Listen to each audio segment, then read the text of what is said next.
When I turned 17, I went to the doctor because things weren't developing normally. I still hadn't started my period. I still didn't have boobs. I was referred up the chain of specialists, and we set out to find what was wrong with me. This was the first time in a medical setting that I felt like a thing to be fixed.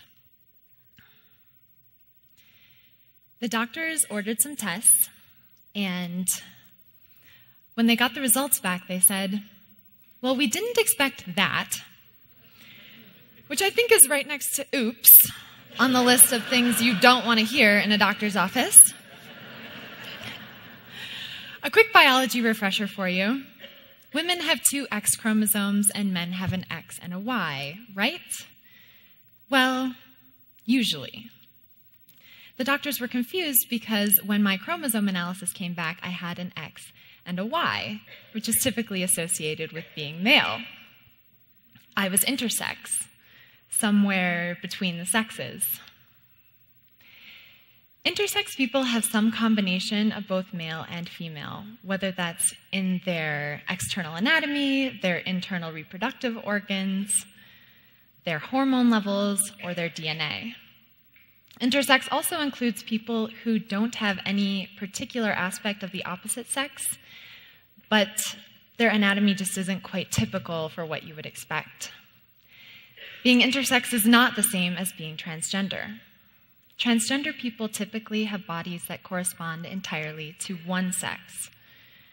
While it is possible to be both intersex and transgender, the majority of each group is either one or the other. People find out that they're intersex in a few ways. Some people find out, well, their parents and their doctors find out when they're babies and they notice that their anatomy just isn't quite typical. Other people find out during puberty, when puberty goes in ways that they didn't expect, or as in my case, when puberty just doesn't happen at all. So once we knew, quote unquote, what was wrong with me, it became a thing to be fixed. We had our game plan. I had streak gonads, tiny little streaks of tissue that would normally have developed into ovaries in women or testes in men, but in me never developed into anything. Those might be cancerous, so I would have to have surgery to remove them. If they were cancerous and the cancer had spread, then I might need more surgery and maybe chemo and maybe an oncology team. During surgery, we would also evaluate what female anatomy I had and whether it was all hooked up. If I had a uterus, we needed to know that it wasn't off in its own little world, because hormone replacement therapy could stimulate a period and the blood would have nowhere to go. At the end of the day, a few prognoses were tossed out. I would probably never be pregnant. I might never have a normal sex life. And by the time all of the diagnostics were done, I would be 18. Now, I know that starting puberty was really high on everyone's list of things to do when they turned 18. But I'm happy to report that everything turned out well, including my moderately awkward freshman year of college. I didn't have cancer. I can probably be pregnant with the help of an egg donor. And my sex life is none of your business.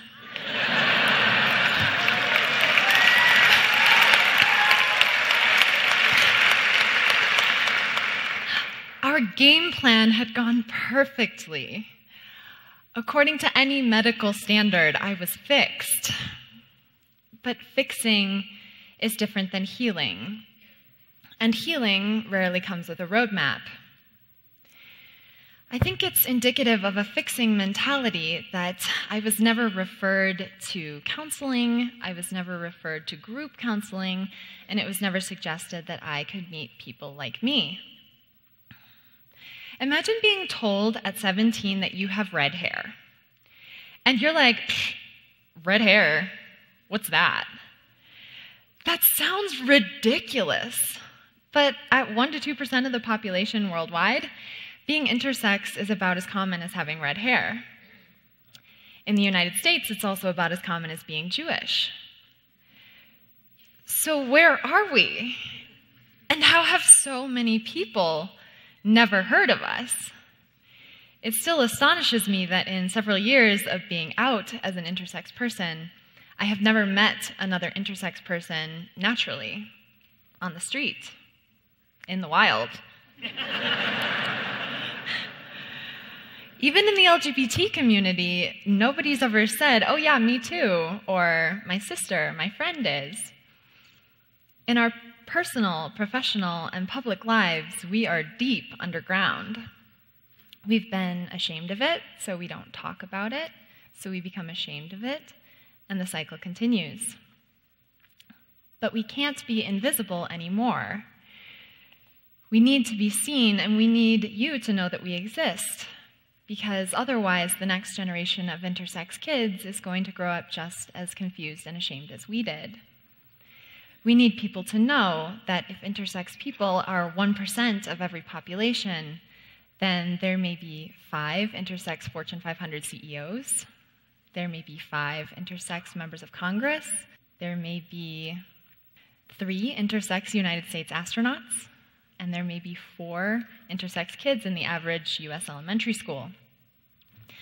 We need to be seen, and we need everyone's voices, because the consequences of us not being seen are dire. Across the United States and around the world, intersex babies have been subjected to what has been called genital mutilation. I worry that that term stigmatizes intersex people, but I do think it conveys the gravity of the situation. Intersex babies are being subjected to surgery that is cosmetic and medically not necessary and is designed to make their genitals appear more normal. These surgeries carry risks of scarring, loss of sensation, and sexual difficulties later on. What's really surprising is that relatively minor abnormalities can bring infants under the knife. In a condition called hypospadias, a boy's penis has an under opening instead of a tip opening. The term comes from the Greek hypo for under and spadia for opening. Instead of being at the tip, the urethra is on the underside of the penis somewhere lower down.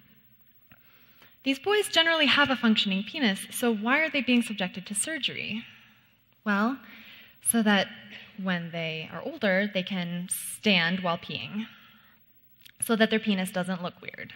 Imagine a set of parents seeing their new baby and saying, "Those ears have got to go."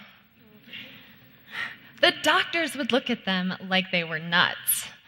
But for some reason, when the abnormality is in a baby's genitals, surgery seems like the only option. Hypospadias affects 1 in 200 boys, which makes it relatively common. Even so, we don't have good data on the number of procedures performed. We also don't have good data on the success or failure rates of these surgeries.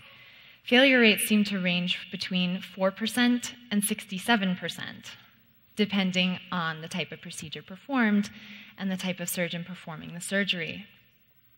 That's a huge range. I would argue that any risk is too great when the procedure is purely cosmetic and the child is too young to participate in the decision-making, especially because failure means more surgery. Kids have ended up having 10, 20, 25 surgeries to correct what went wrong in the first one and in subsequent surgeries.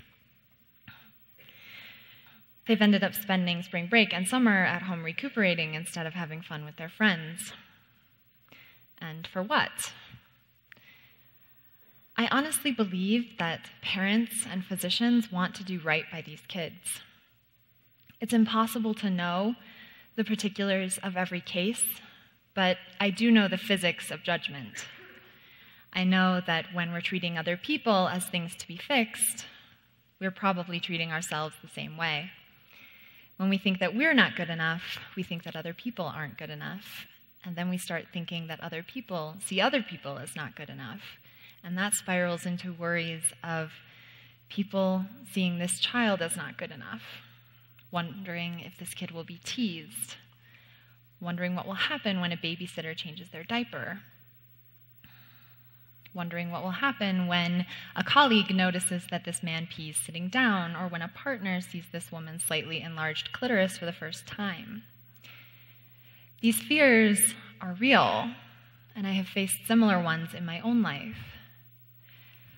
But we are miracles, made up of particles smaller than we can conceive of, from stars larger than we can possibly imagine, and we don't have to get caught up in the in-between spaces of inches and pounds. We can remember that all of us, male, female, intersex, are not things to be fixed. We are people to be loved.